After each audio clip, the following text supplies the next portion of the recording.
नमस्कार, health conference में आपका स्वागत है। मैं हूं प्रियंका और आज हम बात करने वाले हैं बेलगाम रफ्तार की। उत्तर प्रदेश में कोरोना ने पूरी तरह से अपने पैर पसार लिए हैं। प्रदेश के 75 जिलों में से सिर्फ 5 ऐसे जिले बचे हैं जहां कोरोना का एक भी मामला अभी तक सामने नहीं आया है। बाकी 70 जिलों में से कोरोना के मामले लगातार बढ़ते हुए नजर आ रहे हैं। यूपी के सबसे ज्यादा कोरोना प्रभावित जिला दिल्ली से सटा गौतम बुद्ध नगर बताया जा रहा है। यहां दिल्ली की तरह ही तेजी से संक्रमण के मामले बढ़ रहे हैं।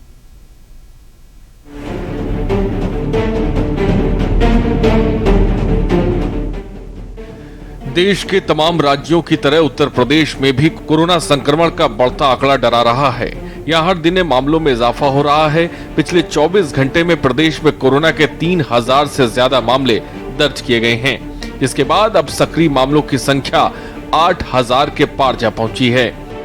वहीं राज्य के स्वास्थ्य विभाग के आंकड़ों से पता चलता है कि प्रदेश में सक्रिय मामले केवल एक दिन में 37% से ज्यादा बढ़कर 8224 हो गए हैं। वहीं नए मामले 24 घंटे में उसी दर से दोगुने हो गए हैं। अधिकारियों के मुताबिक अकेले गौतम बुद्ध नगर जिले में राज्य के कुल सक्रिय मामलों का 5वां हिस्सा है। इन जिलों में कोरोना के मामले तेजी से बढ़ रहे हैं। पिछले 24 घंटे में कानपुर में 85 नए मामले सामने आए हैं, सहारनपुर में 74, मथुरा में 63, गोरखपुर में 57, बरेली में 50, मुजफ्फरनगर में 45, झांसी में 38, बागपत में 33, बुलंदशहर में 31, अलीगढ़ में 23, अयोध्या में 21, अमरोहा में 20 केस सामने आए हैं। सिर्फ हमीरपुर और महोबा ही 2 जिले ऐसे हैं जहां अभी कोरोना का कोई सक्रिय मामला फिलहाल नहीं है। कोरोना की वजह से यूपी में लगाई गई पाबंदियां, होटल और सिनेमा 50% क्षमता से चलेंगे। 10वीं तक के स्कूल 14 जनवरी तक बंद। रात्रि कर्फ्यू रात 10 बजे से सुबह 6 बजे तक। धार्मिक स्थानों पर बनेगी कोविड हेल्प डेस्क। चिड़ियाघर क्लब में भी कोविड हेल्प डेस्क बनेगी। मास्क का इस्तेमाल अनिवार्य होगा। शादियों में 100 लोगों के शामिल होने की अनुमति होगी।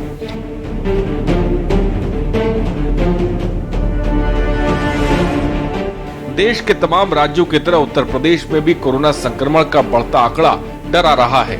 इन सब के बीच पाबंदियों का दौर भी शुरू हो चुका है।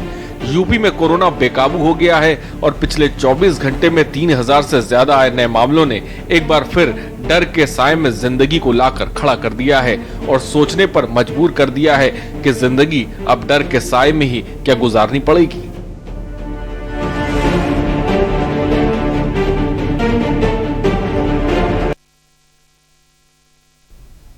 तो जिस तरह से लगातार कोरोना की रफ्तार बढ़ती जा रही है, कोरोना लगभग बेलगाम होता हुआ नजर आ रहा है। तमाम जगहों पर केसेस लगातार बढ़ रहे हैं। ऐसे में उत्तर प्रदेश की बात करें तो 70 जिलों में कोरोना के केसेस पाए गए हैं। अभी कुछ ही जिले ऐसे हैं जहां पर कोरोना नहीं पहुंचा है, लेकिन यहां पर खतरे की घंटी ये है कि यदि रफ्तार इसी तरह बनी रही तो कहीं ना कहीं आने वाले दिनों में नए साल के साथ ही साथ कोरोना एक बार फिर से बड़ा खतरा बनकर सामने आ सकता है, जिसको लेकर लगातार लोगों को चेतावनी दी जा रही है, लोगों को सतर्क करने का प्रयास किया जा रहा है। लेकिन उसके बावजूद जिस तरह से राजनीतिक रैलियां, जिस तरह से शादी ब्याह और बड़े बड़े आयोजन लगातार किए जा रहे हैं, ऐसे में अब ये बड़ा खतरा बनकर सामने डराने लगा है लोगों को। यदि अलग अलग जगहों पर केसेस की हम बात करें तो पिछले 24 घंटे में कानपुर में 85 मामले सामने आए हैं, सहारनपुर में 74, 63 गोरखपुर में 57, बरेली में 50, मुजफ्फरनगर में 45, झांसी में। ये तमाम वो आंकड़े हैं जो अलग अलग जिलों की तस्वीर हमको बताते हैं और इस बात से ये बात साफ निकलकर सामने आती है कि अब कोई भी ऐसा जिला छूता नहीं है जहां पर कोरोना ने दस्तक न दी हो। अभी तक लगातार दूसरी लहर के संक्रमण के बाद जिस तरह से वैक्सीनेशन को आगे बढ़ाया गया था, कहीं ना कहीं राहत की खबरें जरूर मिल रही थी, कोरोना के केसेस कम मिल रहे थे। लेकिन अब जब एक बार फिर से आंकड़ा इस तरह से बढ़ता हुआ नजर आ रहा है, 10,000 के करीब केसेस आने शुरू हो चुके हैं, ऐसे में एक बार फिर से अब ये समय आ चुका है कि आम जनता को भी कोरोना को लेकर एक बार फिर से वही कोविड अप्रोप्रिएट बिहेवियर का पालन हर जगह पर करना होगा। स्पेशल जगहों पर नहीं, हर जगह पर कोविड अप्रोप्रिएट बिहेवियर का पालन करना होगा। मास्क का प्रॉपर प्रयोग करना अब शुरू करना होगा, क्योंकि बड़ी बात यहां पर यह है कि भारी संख्या में स्कूल अभी तक खुले हुए थे। हालांकि 14 तारीख तक स्कूलों को बंद करने के सरकार की तरफ से आदेश दिए गए हैं, लेकिन जिस तरह से स्कूल खुले थे, बच्चे पढ़ाई के लिए बाहर निकल रहे थे, ऐसे में पिछली लहरों में जो बच्चे बचे हुए थे, कहीं ना कहीं उनके ऊपर भी खतरा अब मंडराता हुआ नजर आ रहा है।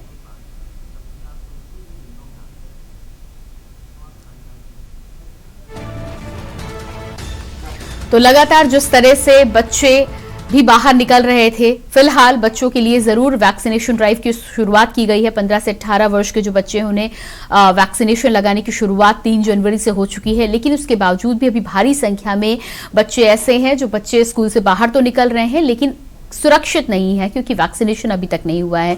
ऐसे में बच्चों के साथ ही साथ बच्चों के अभिभावक, आसपास निकलने वाले तमाम लोग कहीं ना कहीं संक्रमण के खतरे से जूझते हुए नजर आ रहे हैं। बड़ी बात यहां पर यह है कि तमाम इंतजामात की बात जरूर की जा रही है, लेकिन इस बार सबसे बड़ा खतरा यह नजर आ रहा है कि लोगों के मन में कोरोना को लेकर जो डर पहले हुआ करता था वो डर कहीं ना कहीं अब पूरी तरह से निकल चुका है। यही वजह है कि लापरवाहियां भी ज्यादा बढ़ रही हैं और जरा सी गलती की वजह से लोगों को इसका खामियाजा भुगतना पड़ रहा है। ओमिक्रॉन की यदि हम बात करें तो ओमिक्रॉन को लेकर तमाम स्वास्थ्य एजेंसियों ने पहले ही इस बात का दावा किया है कि कई गुना तेजी से केसेस बढ़ते हैं, 3 गुना अधिक तेजी से डेल्टा प्लस के तुलना में यदि हम बात करें तो ओमिक्रॉन के केसेस बढ़ते हैं। और यदि ये केसेस बढ़ने शुरू हुए तो आगामी कुछ दिनों में केसेस को संभाल पाना न केवल स्वास्थ्य विभाग के लिए बल्कि राज्य सरकारों के लिए, जिलों के लिए, स्वास्थ्य विभाग के लिए मुश्किल हो जाएगा। ऐसे में बड़ी संकट की घड़ी एक बार फिर से सामने आ सकती है। यही वजह है कि लगातार अपने कार्यक्रम के जरिए हम अपने दर्शकों को चेताने की कोशिश कर रहे हैं, सतर्क करने की कोशिश कर रहे हैं कि अभी भी वक्त है, आप संभल जाइए, मास्क का प्रयोग प्रॉपर तरीके से कीजिए। कोविड की यदि वैक्सीनेशन अभी आपकी कंप्लीट नहीं हुई है, पहली डोज लगी है, दूसरी डोज नहीं लगी है, तो उसके लिए भी आप जल्द से जल्द अपने डॉक्टर से संपर्क करिए, स्लॉट बुक कराइए और दूसरी वैक्सीनेशन लगवाइए। दूसरी बात यह कि 15 से 18 वर्ष के बच्चों के लिए अब जो वैक्सीनेशन ड्राइव को खोला गया है तो जल्द से जल्द तमाम बच्चों को जाकर ये वैक्सीनेशन लगवानी चाहिए। उम्मीद ये भी की जा रही है कि 15 से नीचे वाले बच्चों के लिए भी आने वाले कुछ दिनों में तिथि की घोषणा की जा सकती है सरकार की तरफ से। ऐसे में कहीं ना कहीं उन तमाम अभिभावकों को भी राहत मिलेगी जिनके बच्चे अभी छोटे हैं, नौनिहाल हैं, स्कूल जाने की शुरुआत तो हो चुकी थी लेकिन कहीं ना कहीं वैक्सीनेशन नहीं हुई थी। तो ये तमाम ऐसी चीजें हैं जिनका हम सबको ख्याल रखना होगा। एक बार फिर से यदि हम मिलकर लड़ेंगे तो यकीनन कोरोना को इस बार भी हरा पाएंगे। बड़ी बात और अच्छी बात यह है कि स्वास्थ्य विभाग की तमाम सुविधाओं के साथ ही साथ जानकारी की यदि हम बात करें तो पहले से कहीं अधिक जानकारी कोरोना को लेकर अब राज्य सरकारों के पास उपलब्ध है। डॉक्टर्स की भी यदि बात करें तो डॉक्टर्स भी पहले से ज्यादा जानकारी से अब लैस नजर आते हैं। यही वजह है कि आसानी से कोविड के पेशेंट का न केवल इलाज किया जाता है बल्कि मनोवैज्ञानिक रूप से भी अब पेशेंट को ज्यादा सांत्वना दी जा सकती है। यदि कोई पेशेंट होता भी है तो आसानी से दवाइयों के साथ ही साथ आसानी से अपने मनोयोग को ठीक कर बहुत ही जल्द कोरोना से बाहर भी निकला जा सकता है। सतर्कता केवल इस बात की रखनी है कि हमें अपनी तरफ से इस बात की पूरी कोशिश करनी है कि कोविड को रोकने में हम अपनी कड़ी के तौर पर जितनी मदद कर सकते हैं, सरकार की जितनी मदद कर सकते हैं, अपने आसपास के समाज की, उनकी हमें करनी चाहिए। कोविड अप्रोप्रिएट बिहेवियर का पालन हमें करना चाहिए। इसके अलावा लगातार अपने आपके आसपास यदि कोई ऐसा व्यक्ति दिखाई देता है जिसने मास्क का प्रयोग प्रॉपर नहीं किया है, कोविड अप्रोप्रिएट बिहेवियर का पालन नहीं कर रहा है, भीड़ भाड़ वाले इलाकों में खास तौर से, तो आपको वहां पर भी जानकारी देनी चाहिए। कई बड़े आयोजनों की यदि बात की जाए तो होटल और सिनेमा हॉल को 50% क्षमता के साथ ही खोलने के आदेश दिए गए हैं। शादी विवाह में भी संख्या कम कर दी गई है। जिस हिसाब से इस बार आंकड़ा आया था कि भारी मात्रा में शादी के सीजन में शादियों का होना बताया जा रहा है। ऐसे में कहीं ना कहीं शादी विवाह के समारोह में जिन लोगों को सम्मिलित होना है उन पर रोक लगाई गई है, संख्या जरूर कम की गई है। तमाम अन्य आयोजनों की भी बात यदि कर ले, लेकिन कहीं ना कहीं राजनीतिक आयोजनों की यदि हम बात करें तो अभी भी भारी मात्रा में समर्थक वहां पर जुटते हुए नजर आते हैं। बड़ी बड़ी रैलियां हो रही हैं आगामी 2022 के चुनाव के मद्देनजर। ऐसे में अब कहीं ना कहीं बार बार मीडिया के माध्यम से भी सरकार से इस बात की गुहार लगाई जा रही है कि कहीं ना कहीं इन राजनीतिक रैलियों और सभाओं पर कुछ हद तक प्रतिबंध होना चाहिए। यदि प्रतिबंध ना हो तो कोविड अप्रोप्रिएट बिहेवियर का पूरी तरह से पालन किया जाए, इस बात को सुनिश्चित किया जाना चाहिए। अन्यथा कहीं ना कहीं जनता के ऊपर ये एक तरह से खतरा है, खतरा मंडराने का काम ये तमाम राजनीतिक सभाएं और रैलियां करती हुई नजर आ रही हैं। इसके अलावा प्राइवेट तौर पर या सार्वजनिक तौर पर जो सभाएं या जो आयोजन होते हैं उनको भी कहीं ना कहीं एक बार फिर से सीमित संख्या में करने की कोशिश करनी चाहिए। इस बात के लिए लगातार सरकारों के द्वारा, लगातार स्वास्थ्य विभाग के द्वारा लोगों से अपील की जा रही है कि अपना कोविड को लेकर आप अपनी सुरक्षा में स्वयं भी जिम्मेदार बने और दूसरों को भी कहीं ना कहीं जिम्मेदार बनाने का प्रयास लगातार करते रहें। चिड़ियाघर, क्लब, धार्मिक स्थानों पर भी कोविड की हेल्प डेस्क बनेगी आगे से कोविड के बारे में ज्यादा जानकारी लोगों को देने के लिए, और यदि कहीं ना कहीं वैक्सीनेशन किसी को नहीं लगा है उन तक भी जानकारी पहुंचाने के लिए हेल्प डेस्क का आयोजन किया जाएगा अलग अलग जगहों पर, चाहे धार्मिक जगहों की बात की जाए या फिर अन्य जगहों पर जहां भीड़भाड़ नजर आती है। चिड़ियाघर, क्लब में भी कोविड हेल्प डेस्क बनाने की बात सामने आई है, जिससे वहां पर पहुंच रहे लोगों को भी कोरोना की ताजा आंकड़ों के बारे में, कोरोना की ताजा स्थिति के बारे में पूरी जानकारी दी जा सके। साथ ही साथ होटल और सिनेमा घरों के बारे में हमने आपको जानकारी दी है, 50% क्षमता से ही आगे आने वाले दिनों में ये खुलेंगे। यदि बात की जाए पूरे देश में, खासतौर से दिल्ली, मुंबई में, तो केसेस जिस तरह से लगातार बढ़ रहे हैं, एक बार फिर से कहीं ना कहीं हर किसी के लिए खतरा मंडराता हुआ नजर आ रहा है आगामी कुछ ही दिनों में। और इसी बीच हमारे साथ चंद्र प्रताप कॉलर जुड़े हुए कुरुक्षेत्र से, जान लेते हैं कि क्या कहना चाहते हैं। चंद्र प्रताप जी, बहुत बहुत स्वागत है आपका। मैं ये कहना चाहता हूँ मैडम कि ब्याह में 100 आदमी 200 आदमी जी मरग हो जाए तो उसमें 20-25 आदमी। मैं आपके चैनल के माध्यम से राष्ट्र के नेताओं से पूछना चाहता हूँ कि जब आप हमारे ऊपर बंदिशें लगा रहे हैं तो स्वयं के ऊपर क्यों नहीं? आपके कार्यक्रम, आपके जो रैली हो रही है उसमें आप यहाँ लाखों आदमी पहुंच रहे हैं, उस पर प्रतिबंध नहीं, और आम नागरिक के वोटों से आप नेता बनते हैं, उन पर आप प्रतिबंध लगा रहे हैं। नंबर 1।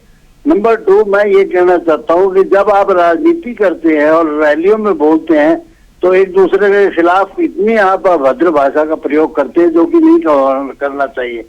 जैसे कि आज मैंने देखा नवजोत सिंह सिद्धू जो है अमरिंदर सिंह जी को कह रहे थे कि ये बीजेपी का तोता है, मैं किसी पार्टी का प्रवक्ता नहीं। जी बिल्कुल। वही अमरिंदर सिंह ने जब कांग्रेस में आए थे तो पैर छू करके ये कहा था कि ये मेरे पिता समान है। तो मैं ये कहना तो चाहता हूँ कि अखिलेश यादव की तरह हो गए, जो ना वो अपने बाप का, वो कहाँ से हो जाएगा आपका? यही बात सेम जो है ना उसके ऊपर, सिद्धू के ऊपर लागू होती है। चंद्र प्रकाश जी, बिल्कुल ठीक कहना है आपका। राजनीति है, राजनीति में आए दिन समीकरण बदलते रहते हैं, कहीं ना कहीं रिश्ते भी बदलते रहते हैं, ये हम सभी जानते हैं। लेकिन इस बात को लेकर लगातार हमारे चैनल के माध्यम से भी हम आवाज उठा रहे हैं कि जनता की जान की परवाह के तौर पर कहीं ना कहीं राजनीतिक रैलियों को अब कम होना चाहिए। तो बिल्कुल यहाँ पर आपने हमें कॉल किया, उसके लिए आपका बहुत बहुत धन्यवाद। और इसी बीच हमारे साथ पूर्व DGME doctor VN Tripathi ji जुड़ चुके हैं। डॉक्टर वीएन त्रिपाठी जी, बहुत बहुत स्वागत है हेल्थ कॉन्फ्रेंस में आपका। लगातार हेल्थ कॉन्फ्रेंस में एक बार फिर से अपने दर्शकों को हम चेताने की कोशिश कर रहे हैं कि जिस तरह से कोरोना के केसेस लगातार बढ़ रहे हैं, ऐसे में एक बार फिर से हम सबको फ्रंट फुट पर आकर कहीं ना कहीं अपनी सुरक्षा के लिए अपनी जिम्मेदारी स्वयं लेने का काम करना होगा। क्या लगता है आपको कि जिस तरह से केसेस बढ़ रहे हैं, लेकिन यहाँ पर लोगों की जागरूकता की यदि बात करें तो हर कोई कोरोना के बारे में जानते हुए भी कहीं ना कहीं लापरवाह बना हुआ है? जी बिल्कुल। मैं जैसे कि आपके इसके न्यूज के माध्यम से अपने दर्शकों से अपील भी करता हूँ, प्रार्थना भी करता हूँ और उनको बताता भी हूँ कि लापरवाही बहुत भारी पड़ सकती है। ठीक है, ये डेल्टा की तरह बहुत ज्यादा खतरनाक नहीं है, लेकिन ये कब वेरिएंट खतरनाक स्थिति धारण कर ले उसका कुछ पता नहीं। जब इसके बारे में जानकारी भी पूरी नहीं है और केवल कोविड एप्रोप्रिएट बिहेवियर यानी कि मास्क, ये देखिए मैं अपने चैम्बर में बैठा हूं लेकिन ये बिल्कुल हमारी वेशभूषा का एक हिस्सा हो गया है। तो कृपा करके सब लोग ये समझ लें कि जैसे हम पैंट पहनते हैं, शर्ट पहनते हैं, कोट पहनते हैं, मफलर, चप्पल, जूता, उसी तरह हम मास्क का प्रयोग करें। दूसरा, भीड़ भाड़, सोशल डिस्टेंसिंग मैं हमेशा कहता हूं उसको भूल जाएं, खासकर महिलाएं, गर्भवती महिलाएं, सीनियर सिटीजन या जिनको टीका अभी तक नहीं लगा है, जब तक दोनों डोज न लग जाएं, अति आवश्यक होने पर भी बाहर न निकले। हाथ साबुन से ठीक से बार बार धोते रहें और टीकाकरण जरूर कराएं। तो एक तो ये मास्क, दूसरा है कि सोशल डिस्टेंसिंग, भीड़ भाड़, बाजार, मेला, पार्टियां, मीटिंग्स और क्या रैलियां से दूर रहें। तीसरा, हाथ अपने वॉश करते रहें साबुन से बीच में। और सबसे इंपॉर्टेंट जो चौथा स्टेप है वो अपने को, अपने परिवार वालों को, 15 से 18 वाले जो हमारे किशोर का शुरू हुआ है उनको टीका जरूर लगवाएं। ये 4 कदम हैं, ये 4 कदम करेंगे तभी बच पाएंगे, नहीं तो ऐसा मुझे लगता है कि ओमिक्रॉन का खतरा हम सभी को है। जी बिल्कुल ठीक कहना है आपका। लगातार जिस तरह से हमारे दर्शकों की भी राय है और लगातार हम भी ये सवाल उठा रहे हैं कि कोरोना की केसेस लगातार बढ़ रहे हैं, उसके बाद चुनाव की जिस तरह से तिथि नजदीक आ रही है, हम देख पा रहे हैं कि किस तरह से राजनीतिक दल लगातार रैलियां कर रहे हैं, और ऐसे में जब आम जनों से कहा जाता है कि आप अपने आयोजनों में लोगों की संख्या को कम करिए, तो सीधा सवाल उठता है कि राजनीतिक सभाएं तो धड़ाधड़ चल रही हैं और आम जनों पर यानी प्राइवेट पार्टीज पर रोक लगाने की कोशिश की जा रही है। जी, ये बहुत अफसोसजनक है, दुर्भाग्यपूर्ण है और ये विडंबना है कि रैलियां पे रैलियां हो रही हैं, मीटिंग से मीटिंग हो रहा है, बड़े बड़े जिम्मेदार माननीय जिसमें बड़े से बड़े हमारे पद वाले हैं, मैं नाम नहीं लूंगा, ये यूपी के हमारे चीफ साहब भी हैं, सारे बड़े बड़े नेता मंत्री लोग हैं। जब वो बड़ी बड़ी रैलियां और भीड़ इकट्ठा कर रहे हैं चुनावी मीटिंग या उसके पहले के माध्यम से, तो जनता को एक बहुत ही खराब संदेश जा रहा है कि ये डॉक्टर लोग हमें डरा रहे हैं। ऐसा कुछ नहीं है, क्योंकि फलाने लोग, फलाने मंत्री, फलाने वो सब मीटिंग कर रहे हैं। तो ये विडंबना हम कह सकते हैं, और यही कारण है कि इतनी तेजी से फैल रहा है कि अब कहीं हम एक बुरी मुसीबत में ना फंस जाएं। मैडम, मैं फिर रिपीट कर रहा हूं आपके दर्शकों के लिए, अपने के न्यूज के, कि कहीं डेल्टा से ज्यादा खराब स्थितियां ना हो जाएं, क्योंकि भर्ती होना चालू हो गया है। जब केस बढ़ेंगे भर्ती का प्रतिशत कम होगा, लेकिन भर्ती होंगे। 1 लाख से ऊपर पहुंच गए हैं, कल ये 1.5 लाख हो जाएंगे, फिर 2 लाख, 2.5 लाख, 3 लाख। ये कहां से रुकेंगे पॉजिटिव लोग? और इनमें से कुछ हिस्सा भी अगर एडमिट करने की जरूरत पड़ती, जैसी की शुरुआत हो गई है, इनमें मृत्यु भी होने लगी है, तो शायद स्थितियां मेरे हम लोगों के हाथ से निकल जाएं। हमारे डॉक्टर भी हर अस्पताल में कुछ ना कुछ डॉक्टर पॉजिटिव होते जा रहे हैं, या हमारे डॉक्टर पैरामेडिकल नर्सेज पॉजिटिव हो जाएंगे, तो मैडम इनका इलाज कौन करेगा, देखभाल कौन करेगा? जी तो यही मेरी प्रार्थना है कि लोग बचें। नेता लोगों से मेरी प्रार्थना है, बड़े बड़े जिम्मेदार माननीयों से ये प्रार्थना है, अनुरोध है कि कतई बंद कर दें। और ये 2 महीना तक जब तक इसकी आग लगी हुई है ओमिक्रॉन और कोरोना की, क्योंकि इसमें डेल्टा भी मिल रहे हैं, डेल्टा भी गया नहीं है जी, तो ये तीसरी लहर जो बड़ी तेजी से आई है, इससे बिल्कुल। डॉक्टर वीएन त्रिपाठी जी, हमारे साथ एक कॉलर भी जुड़े हैं, जान लेते हैं कि क्या कहना चाहते हैं। सूरज जी कानपुर से हमारे साथ जुड़े हैं। सूरज जी, बहुत बहुत स्वागत है आपका, क्या कहना चाहते हैं आप? मैं कहना चाहता हूँ जो ये कोरोना का मामला है जोरदारी से।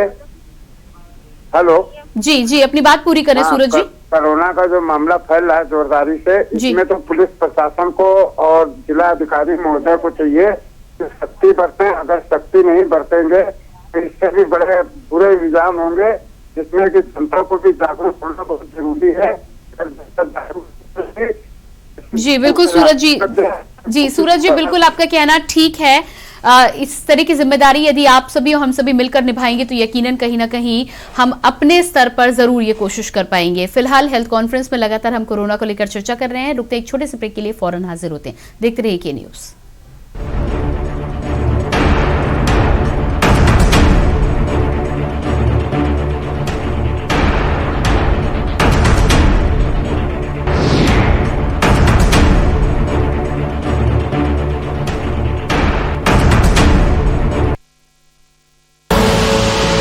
देख रहे हैं के न्यूज, खबरों का सारथी। विश्व पटल पर अपनी नई पहचान कायम करता, सबका साथ, सबका विकास, सबका विश्वास मंत्र के साथ आगे बढ़ता ये योगी राज का नया उत्तर प्रदेश है। प्रदेश में गरीब के सिर पर पक्की छत है, निर्बाध बिजली का उजाला गांव को रोशन कर रहा है। रसोई में धुएं से निजात दिलाने के लिए उज्ज्वला योजना से एलपीजी गैस कनेक्शन योगी सरकार की ईमानदार सोच और दमदार काम से ही संभव हो पाया। मान सम्मान, सिर उठाकर चलने का अभिमान, ये है नए भारत के बदलते उत्तर प्रदेश की पहचान। बदलाव, सोच ईमानदार, काम दमदार। जुबान के लिए उड़ चला गैरों की जमीन पर, खुशबू अपने पन की ढूंढता। दूर कितना भी जाओ, इस जुबान से दूर ना जा पाओगे। रुमल, बोलो जुबान केसरी। नमस्कार। कोरोना का एक नया वायरस आया है ओमिक्रॉन, ये बहुत तेजी से फैलता है। आपका बेटा, आपका भाई होने के नाते मुझे आपकी सेहत और आपकी जिंदगी की बहुत फिक्र है। हाथ जोड़ के आपसे विनती है, घर से कम बाहर निकलें, हमेशा मास्क पहन के रखें। मास्क बहुत बहुत ज़रूरी है और मास्क को सही तरीके से लगाएं। सोशल डिस्टेंसिंग का पालन ज़रूर करें और बार बार साबुन से हाथ धोते रहें। अभी तक जिन्होंने कोरोना वैक्सीन नहीं ली वो कोरोना वैक्सीन भी जरूर ले लें। हम 2 करोड़ दिल्ली वासियों ने जैसे पहले कोरोना का मुकाबला किया था, वैसे इस बार हम सब मिलके ओमिक्रॉन को भी हराएंगे। आपकी सलामती के लिए जो भी ज़रूरी कदम है हम उठाएंगे। हमें अगर कुछ रेस्ट्रिक्शंस लगाने पड़े तो प्लीज़ उनका पालन ज़रूर करना। वो केवल आपकी सेहत और सलामती के लिए हैं। हमेशा की तरह इस बार भी मुझे आपका साथ चाहिए। हर दिल्लीवासी अगर नियमों का पालन करेगा तो इस बार भी कोरोना ज़रूर हारेगा। जय हिंद।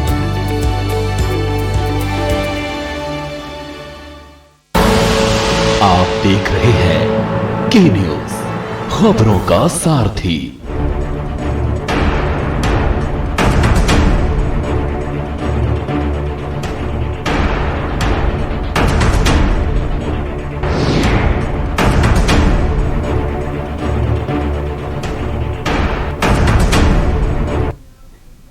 ब्रेक के बाद एक बार फिर से आपका स्वागत है हेल्थ कॉन्फ्रेंस में। आज हम बेलगाम रफ्तार को लेकर बातचीत कर रहे हैं। हमारे साथ पूर्व DGME doctor VN Tripathi ji लगातार बने हुए हैं।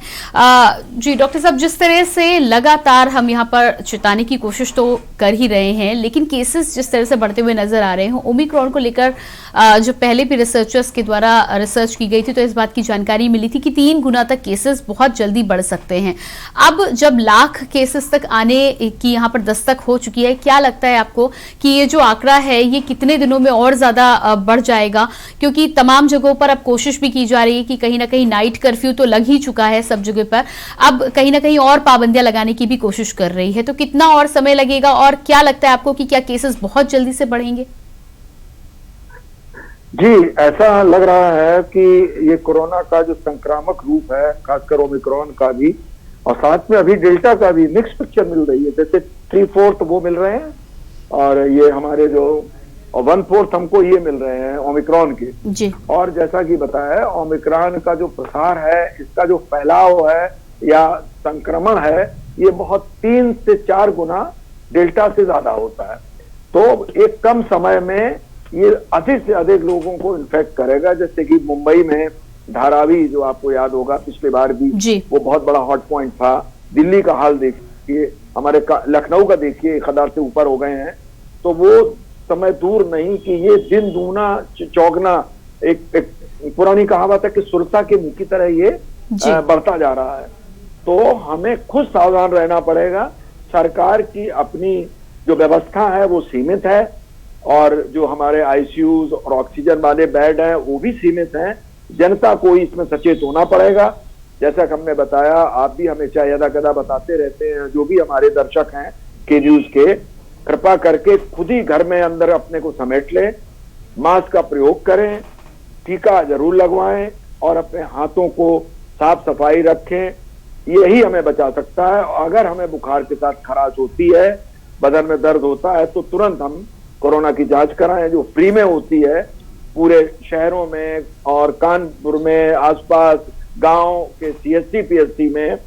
तो उनकी जांच कराएं, अपने को आइसोलेट कर लें और 5 से 7 दिन का आइसोलेशन बिल्कुल उपयुक्त है। ये करें, तभी हम फैलाव से बचेंगे। खासकर बच्चों, गर्भवती महिलाएं और जो वरिष्ठ लोग हैं उनको बहुत ही सावधान रखें, क्योंकि उनमें इसके कॉम्प्लिकेशन ज्यादा हो सकते हैं। जी बिल्कुल।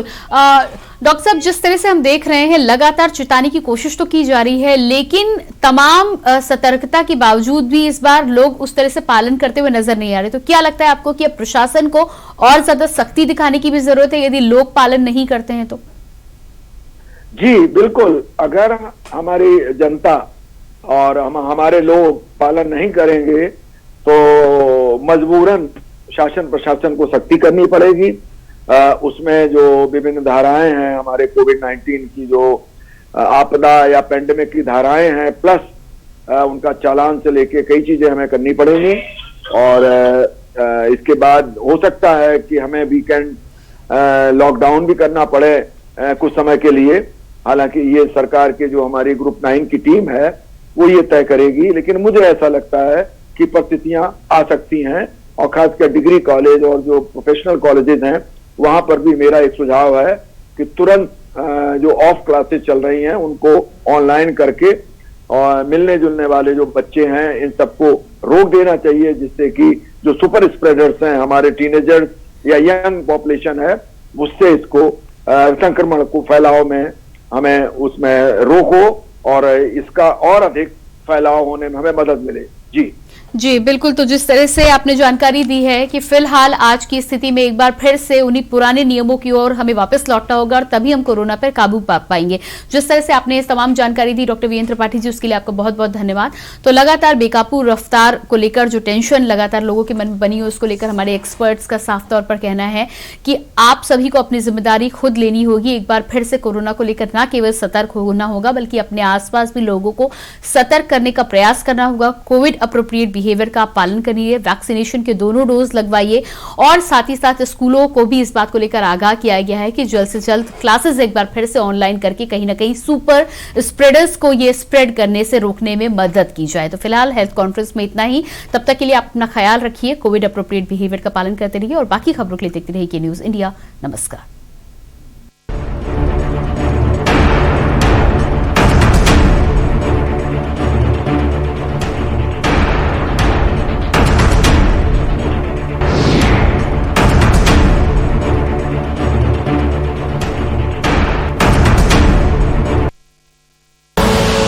आप देख रहे हैं के न्यूज, खबरों का सारथी।